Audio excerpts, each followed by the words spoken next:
So I wanted to speak to you all today about the inner voice, who's talking and who's listening. Uh, it's interesting because when I think about the inner voices, there's always a voice that says uh, you can't do something, or it'll be telling me there's something that I need to be worried about, and then there's a part of me that's listening as if like it's apart from me, like the message is being sent to me from someone else, like someone else is telling me, but it's in my own voice. And growing up, you know, it was difficult to really determine what was the right move or the wrong move because a lot of adults at the time, they really struggled a lot with explaining things. Like they felt like if they said it, then that was it. Pretty much that was the all be all. Like I said it and you should just get it. When really there's a process to understanding every aspect, not only of just what you want to do, but yourself. And I didn't know that you could have grace with yourself. You can be authentic with yourself and go through that ride so that you can have peace. And I mean, it's not perfect because we're not going to have peace without struggle or constant struggle being there or there being some kind of confliction is just ongoing. But trying to control that, I think, has made me think of this topic of like where maybe some of the negative inner voices that um, may be coming from us. Like when we're going through experiences where we want to get to the next level in something that we're striving for. And the negative inner voice could tell us things like, don't trust those people or look out for this and look out for that. And there's a lot of science behind it. People say that like our ancestors, their genetics are getting passed on. So it's like a generational thing. And learning how to cope with that so that you don't pass it on to your kids because they inherit it. And it's like humans, we're really not perfect. If we really zoom out, we're not designed to just be perfect moralistic beings. Like we do have high morals and standards, but I think about perfection and how much new age technology puts the pressure on creatives for perfection. So if we're working on something and our inner voice tells us, yeah, this is it, I like this is dope, but then the other voice is like, no, people ain't gonna receive this, they're not gonna like that. There could be an inner conflict within a person, in which I've experienced a lot in my journey as a creative. And so I don't really think there's just a perfect way of doing this. And I look at life as very, it's infinite. Like our spirit is infinite, but our plane here, our time being here is very limited. And so if anyone ever want to consider like making a dramatic change in their life, it has to be radical. That's what I'm learning. People are telling me to accept like radical trust, radical self acceptance, and it's this like despite of everything, despite of what I regret, like don't like, I'm accepting myself, and it doesn't really feel right or fair because, like I said, there's that inner negative voice that's like trying to keep me in bondage with what it is that I'm already moved past and already succeeded through. One thing I learned that there's like a big thing around environments, and like if you're in an environment where people are reinforcing that negative voice, like they're backing that negative voice up in your head, then you already know what's going to happen to that person. They're going to live a totally negative experience.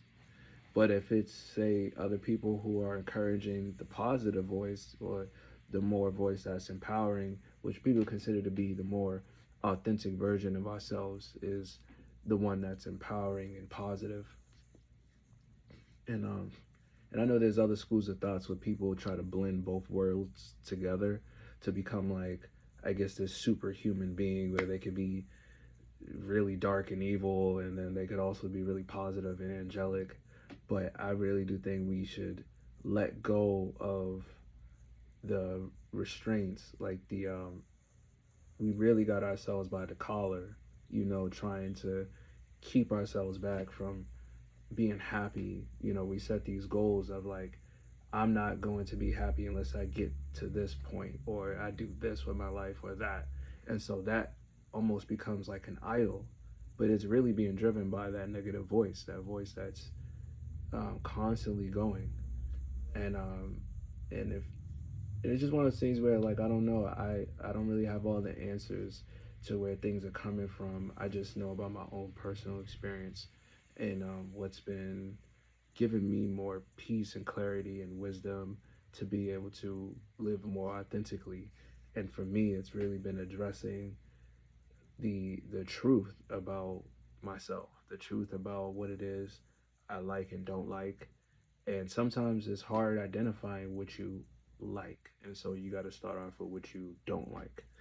And what you don't like could be getting blown up a bunch of times, because it just makes that inner negative voice in you go off like, danger, danger. So maybe put your phone on do not disturb at certain points in the day.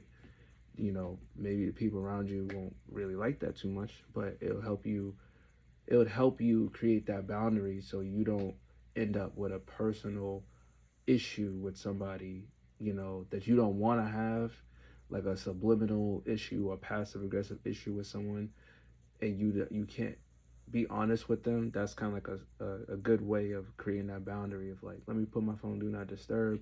It's way more better to communicate. Just be like, hey, I know you're trying to get in touch with me, things like that, but right now I need time to myself. And that's very empowering coming from the positive inner voice. So when I really think about the inner voices that we have, it's interesting because some people don't have any inner voices or any inner dialogue. It's just quiet.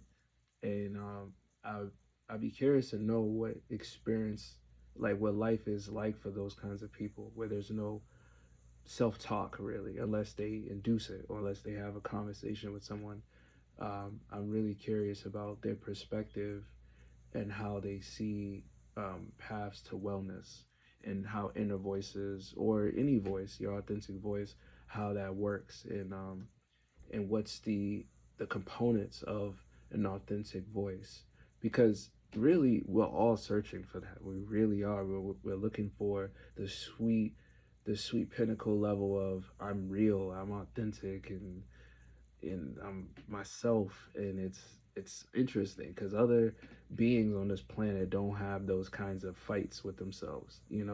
Like a cat is a cat. I mean, if it goes around dogs, you can see it behave like a dog, but instinctively it's gonna do some cat related behavior. And it's interesting because I wonder if humans, we were given this lived experience of where we have to discover ourselves. Like we're not already ourselves, but we have to quote unquote go through this journey. And it's interesting, like what is tasked with us, being a person. It could easily be it could easily be that we just arrived. We could be born arriving, and I know people have met kids like that. It'd be like, oh, this kid has definitely been here before. Look how they act, And I think that's just we're witnessing what authenticity looks like, or how it's born, and then we go through our own backgrounds, family dynamics, and things like that, or just where we live, and all of a sudden that authenticity starts to take different form. Like if you take ice and you put it in a different room, different temperature, it starts to melt. And if you freeze it again, it'll be a different shape, depending on what environment it's in or what it lands on. And I think we're really similar to that. Like depending on our environment, we can't adapt. We will adapt to it automatically, but then once it comes time to, I guess, so much metaphorically freeze, like harden a point of view of ourselves, it takes a different shape. We're like, wow, I was once this, but now I see myself through a different lens, and now I'm that. And we got to be careful with that because, like the topic I'm talking about today, being on inner voices, it's depending on which voice you're listening to, whether it be your own inner voice or an inner voice that was projected into you, or it's just someone else's voice. It's it's like you got to know what reality is, and if you struggle with understanding reality, or you feel like you struggle with reality, or you feel like you don't really get things a lot, or you don't understand a lot, find a sound friend. And I know there's not a lot of sound people. If it feels like that, then you really need to change your environment. You need to look up some local resources for mental health, group therapy. I've been in that for some time, and it's really great. It's just you get to be around other people who relate, to your situation, or maybe they don't, but it's just being able to be vulnerable again after going through X amount of events that were difficult. And it doesn't always have to be entirely traumatic. It could be, situational. Like, you always had a great career and things on a great like trajectory all the time, but it's just this season is just difficult. More difficult than you anticipated. So having uh, like empathetic people around you, you know, uh, can really do wonders. And like I was saying about environments, it's like being in that environment where people are reinforcing the positive voice. It's like when it comes time to that hardening again, or something that's like, uh, I would say, like you start to form and really see who you are, you you have a much better lived experience. And I know people want to live with the good and the bad and the ugly and the beautiful, like all together, like because you got to accept all of life. But it's interesting because we can only do one thing at a time, you know, and you notice a lot of people we admire, they choose the beauty of life, or they choose the goodness of life, or they choose the love of life, and we love them. And then we notice the people who choose the bad, and we're like, whoa, like they're bad, but that's them, and we even like that authenticity. So I do think there's a lot of uh, benefit to listening to more of the affirming voice, the empowering voice.